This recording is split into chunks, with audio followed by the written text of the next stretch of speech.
கோவையில் மழை பெய்ததால் குழந்தைகள் துள்ளி குதித்து ஆட்டம் போட்டனர். கோவையில் வெப்பம் அதிகரித்து காணப்பட்ட நிலையில் கடந்த ஒரு வாரமாக மாலை நேரத்தில் லேசான மழை பெய்து வருகிறது. பகல் நேரங்களில் வெயில் வாட்டி வதைப்பதும் மாலையில் மழை தூறல்கள் இதமளிப்பதும் கடந்த ஒரு வாரமாக நிகழ்கிறது. இந்நிலையில் உக்கடம் அல் அமீன் காலனி பகுதிகளில் திடீரென மழை பெய்ததால் மக்கள் உற்சாகமடைந்தனர். குழந்தைகள் துள்ளி குதித்து உற்சாகமாக விளையாடினர்.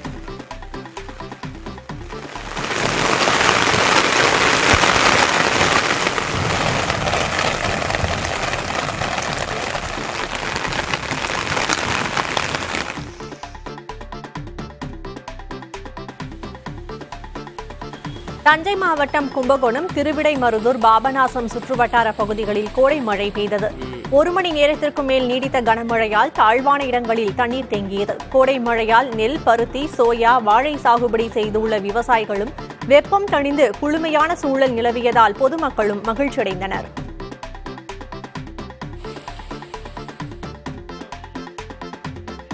தேனி மாவட்டம் கம்பம் அருகே சுருளி அருவியில் நீண்ட நாட்களுக்கு பிறகு நீர்வரத்து தொடங்கியதால் சுற்றுலா பயணிகள் குவிந்துள்ளனர். தேனி மாவட்டம் மேற்கு தொடர்ச்சி மலை அடிவார பகுதியில் கம்பம் அருகே சுருளி அருவி அமைந்துள்ளது. கடந்த சில தினங்களாக கடும் வெப்பத்தால் சுருளி அருவியில் வறண்டு காணப்பட்டது.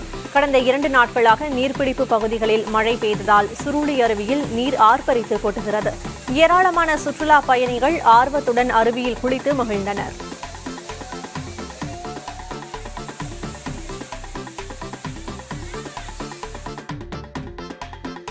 கொடைக்கானலில் நீண்ட நாட்களாக வறண்டு கிடந்த மூளையாறு அருவியில் தற்போது தண்ணீர் வர தொடங்கியுள்ளது.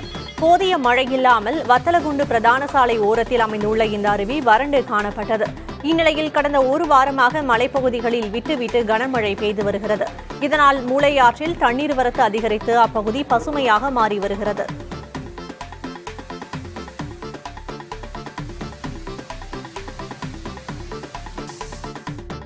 ஈரோடு அருகே பர்கூர் மலைப்பாதையில் லாரி பள்ளத்தில் கவிழ்ந்ததில் ஓட்டுநர் உயிரிழந்தார். ஈரோடு மாவட்டம் காங்கேயம் பகுதியில் இருந்து கர்நாடகாவுக்கு தவிடு லோடு ஏற்றிக் கொண்டு சென்ற லாரி பர்கூர் மலை வழியாக சென்றது. தட்டக்கரை என்ற இடத்தில் சென்றபோது எதிரே வந்த மற்றொரு வாகனத்திற்கு வழிவிடும்போது எதிர்பாராத விதமாக லாரி சாலையோரம் கவிழ்ந்தது. ஓட்டுநர் ஜேபி லாரியில் இருந்து குதிக்க முயன்றபோது கண் இமைக்கும் நேரத்தில் லாரியின் அடியில் சிக்கி உயிரிழந்தார். கிளீனர் உயிர் தப்பினார்.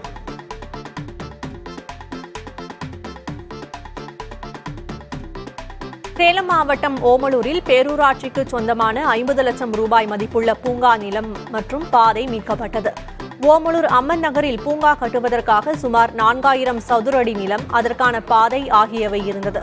இந்த நிலம் தனியாரால் சுவர் எழுப்பி ஆக்கிரமிக்கப்பட்டதாக அப்பகுதி மக்கள் பேரூராட்சி தலைவர் செல்வராணியிடம் புகார் அளித்தனர். இதைத் தொடர்ந்து நிலத்தை அளவீடு செய்ததில் 4000 சதுர அடி நிலம் ஆக்கிரமிக்கப்பட்டது தெரியவந்தது. தற்போது பூங்கா நிலம், பாதை ஆகியவை மீட்கப்பட்டது.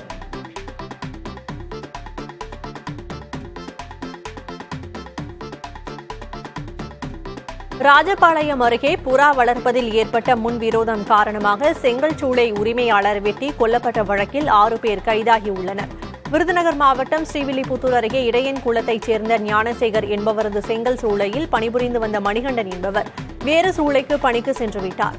அப்போது ஞானசேகரின் சூளையில் தான் வளர்த்த புறாக்களை எடுத்துச் செல்ல வந்தபோது அங்கு புறாக்களை காணவில்லை என கூறப்படுகிறது.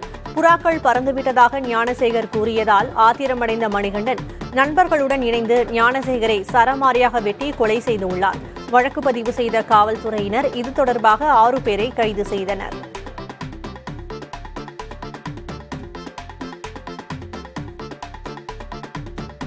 தஞ்சையில் வெயிலில் வாகனம் ஓட்டி வந்த இருசக்கர வாகன ஓட்டிகளுக்கு ஆப்பிள் பழச்சாறு வழங்கி போக்குவரத்து காவலர்கள் வரவேற்றனர். ராஜா மிராசுதார் மருத்துவமனை சாலை வழியாக ஹெல்மெட் அணிந்தும் அணியாமலும் வந்தவர்கள் என அனைவரையும் நிறுத்திய போக்குவரத்து காவலர்கள் ஆப்பிள் பழச்சாறு வழங்கி இன்ப அதிர்ச்சி அளித்தனர். வழக்கத்துக்கு மாறான போக்குவரத்து காவலர்களின் உபசரிப்பு வாகன ஓட்டிகளை திக்குமுக்காட வைத்தது.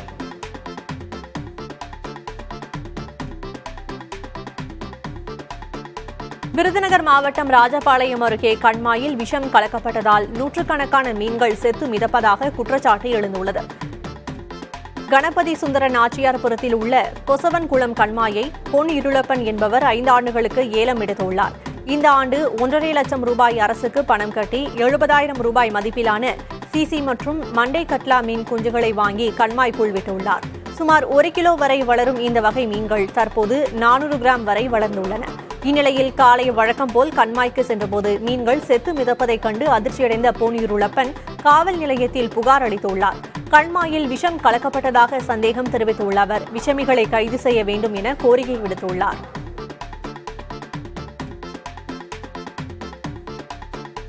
ராமநாதபுரம் அருகே தடை செய்யப்பட்ட ஆப்பிரிக்கன் தேலி மீன்கள் பறிமுதல் செய்யப்பட்டுள்ளன. பட்டினம் காத்தான் ஈசிஆர் சாலையில் உணவு பாதுகாப்புத்துறை அதிகாரிகளின் சோதனையில் இருந்து தப்பிய சரக்கு வாகனம் உச்சிப்புலி காவல்துறையினரின் சோதனையில் பிடிபட்டது. அந்த வாகனத்தில் தடை செய்யப்பட்ட ஆப்பிரிக்கன் தேலி மீன்கள் இருந்தது தெரியவந்தது. சுமார் 800 கிலோ அளவுள்ள ஆப்பிரிக்கன் தேலி மீன்களை பறிமுதல் செய்த காவல்துறையினர் அவற்றை குழி தோண்டி புதைத்து அழித்தனர். ஆப்பிரிக்கன் தேலி மீனை உணவாக பயன்படுத்தினால் புற்றுநோய், தோல் நோய், குழந்தையின்மை, இதய நோய் போன்றவை ஏற்படும் என அதிகாரிகள் எச்சரித்தனர். விழுப்புரம் மாவட்டம் மரக்காணம் சுற்றுப்பகுதிகளில் விட்டுவிட்டு பெய்த மழையால் சுமார் 3500 ஏக்கர் பரப்பிலான உப்பு உற்பத்தி பாதிக்கப்பட்டுள்ளது. மரக்காணத்தில் உள்ள உப்பளத்தில் சுமார் 3000 தொழிலாளர்களால் ஆண்டுக்கு 25 லட்சம் டன் உப்பு உற்பத்தி செய்யப்படுகிறது. கடந்த சில மாதங்களாக உப்பு உற்பத்தி அதிகரித்து ஒரு மூட்டை உப்பு 150 ரூபாய்க்கு விற்பனை செய்யப்பட்டது. இந்நிலையில் முன்னதாக பெய்த மழையால் உப்பு உற்பத்தி பாதிக்கப்பட்டுள்ளதாக உப்பள தொழிலாளர்கள் வேதனை தெரிவித்துள்ளனர். திருவண்ணாமலை மாவட்டம் செங்கம் பகுதியில் குடிநீருக்காக சுமார் 1 கிலோமீட்டர் தூரம் அலைந்து திரிவதாக பொதுமக்கள் வேதனை தெரிவித்துள்ளனர். அட்டவாடி ஊராட்சியில் உள்ள அம்பேத்கர் நகர் பகுதியில் முறையாக குடிநீர் விநியோகம் இல்லாததால் தண்ணீருக்காக தினந்தோறும் பல்வேறு பகுதிகளுக்கு பணிகளை விட்டுவிட்டு அலைந்து வருவதாக தெரிவிக்கின்றனர். குறிப்பாக ஆபத்தான முறையில் கிணற்றின் மேல் ஏறி நின்று குடங்களில் கயிறு கட்டி தண்ணீரை எடுத்துச் செல்கின்றனர். கிணற்றில் மின் மோட்டார்கள் பொருத்தி முறையாக குடிநீர் விநியோகிக்க வேண்டும் என கோரிக்கை விடுத்துள்ளனர்.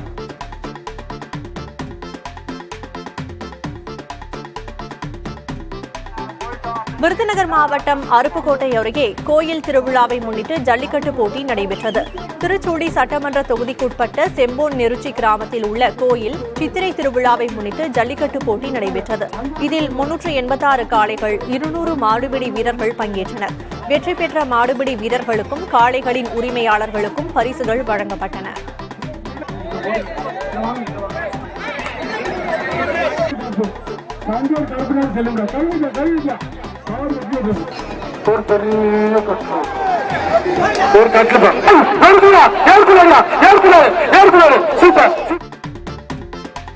நீலகிரி மாவட்டம் உதகையில் நடைபெற்று வரும் 126வது மலர் கண்காட்சியின் கட்டணம் குறைக்கப்பட்டுள்ளதாக தோட்டக்கலைத்துறை நிர்வாகம் தெரிவித்துள்ளது.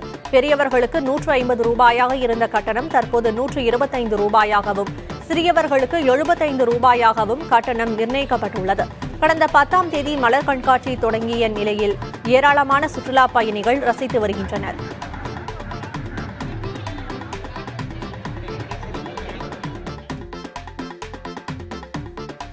கிருஷ்ணகிரி மாவட்டம் ஊத்தங்கரை அருகே வனப்பகுதியின் சாலையோரம் குழந்தைகளுக்கு வழங்கப்படும் காலாவதியான இனிப்பு மிட்டாய்கள் ஏராளமாக கொட்டி கிடப்பது அதிர்ச்சியை ஏற்படுத்தியுள்ளது. ஒன்னக்கரை காப்புக்காடு பகுதியில் கடைகளில் காலாவதியான பொருட்கள் விற்பனை செய்யப்பட்டால் கடுமையான நடவடிக்கை எடுக்கப்படும் என மாவட்ட ஆட்சியர் அண்மையில் எச்சரித்திருந்தார். இந்நிலையில் வனப்பகுதியின் சாலையோரம் காலாவதியான இனிப்பு மிட்டாய்கள் கொட்டப்பட்டுள்ளதால் அதுகுறித்து அதிகாரிகள் விசாரணை மேற்கொண்டு வருகின்றனர்.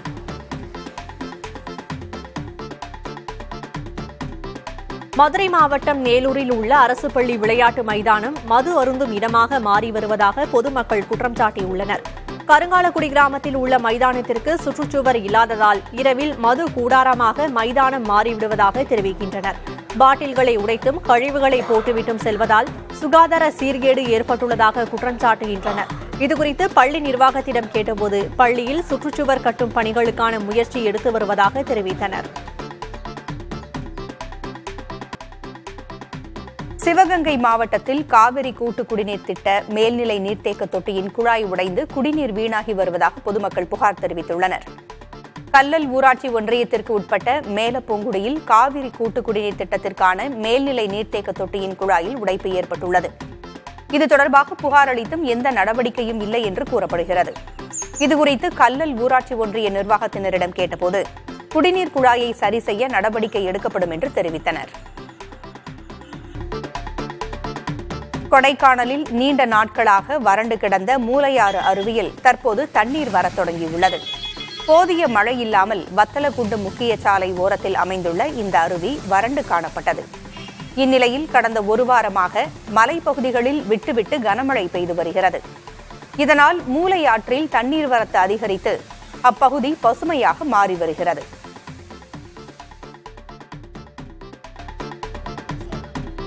நீலகிரி மாவட்டம் உதகையில் நடைபெற்ற படுகர் தின விழாவில் சுற்றுலாத்துறை அமைச்சர் ராமச்சந்திரன், உதகை சட்டமன்ற உறுப்பினர் கணேஷ் உள்ளிட்டோர் கலந்து கொண்டு படுகரின மக்களுடன் இணைந்து நடனமாடினர்.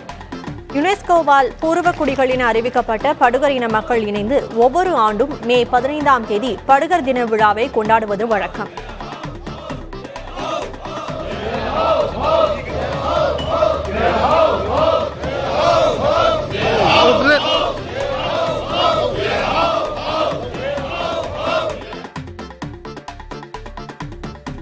சிவகங்கை மாவட்டம் திருபுவனம் பகுதியில் கடும் வெயிலால் வெற்றிலை செடிகள் கருகி வருவதால் விவசாயிகள் கவலையடைந்துள்ளனர்.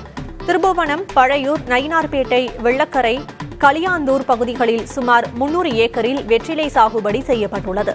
வெயிலின் தாக்கத்தால் வெற்றிலை செடிகள் வாடி வதங்கி வருவதாகவும், தண்ணீர் பாய்ச்சினாலும் வெயிலின் தாக்கத்தை செடிகளால் தாங்க முடியவில்லை என விவசாயிகள் கூறுகின்றனர். இதனால் 10 கிலோ வெற்றிலை கிள்ளும் இடத்தில் 1 கிலோ, அரை கிலோ என குறைந்த அளவே கிடைப்பதாகவும் விவசாயிகள் தெரிவிக்கின்றனர். வெற்றிலை உற்பத்தியை பெருக்க மத்திய, மாநில அரசுகள் உதவ வேண்டும் என விவசாயிகள் கோரிக்கை விடுத்துள்ளனர்.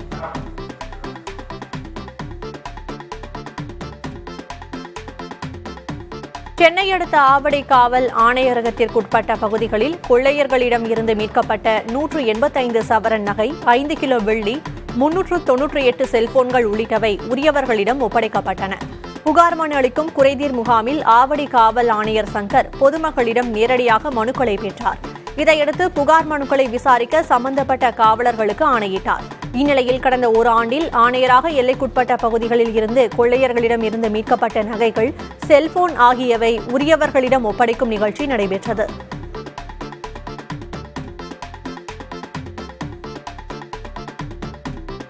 காரைக்கால் மாவட்டத்தில் உள்ள போக்குவரத்து சிக்னல்கள், பேருந்து மற்றும் ரயில் நிலையங்களில் பொதுப்பணித்துறை சார்பில் பசுமை பந்தல் அமைக்கப்பட்டுள்ளது. கோடை வெயிலின் தாக்கத்தில் இருந்து வாகன ஓட்டிகள் பொதுமக்களை காக்கும் வகையில் இந்த ஏற்பாடு செய்யப்பட்டது.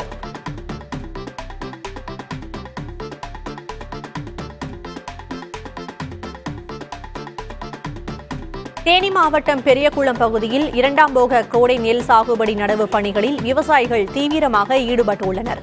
கோடை மழையால் பெரியகுளம் பகுதியில் உள்ள குளங்கள் மற்றும் வயல்களில் நீர் நிறைந்து காணப்படுகிறது. இதனை பயன்படுத்தி தாமரைக்குளம், வடுகப்பட்டி, மேல்மங்கலம் உள்ளிட்ட பகுதிகளில் 2ஆம் போக நெல் சாகுபடி நடவு பணிகளை விவசாயிகள் தொடங்கியுள்ளனர். தொடர்ந்து கோடை மழை பெய்ய வாய்ப்பு உள்ளதாலும், கண்மாய்கள் மற்றும் குளங்களுக்கு நீர்வரத்து தொடங்கியுள்ளதாலும் இந்த ஆண்டு 2ஆம் போக சாகுபடியில் நல்ல மகசூல் கிடைக்கும் என எதிர்பார்ப்பதாக விவசாயிகள் நம்பிக்கை தெரிவித்தனர்.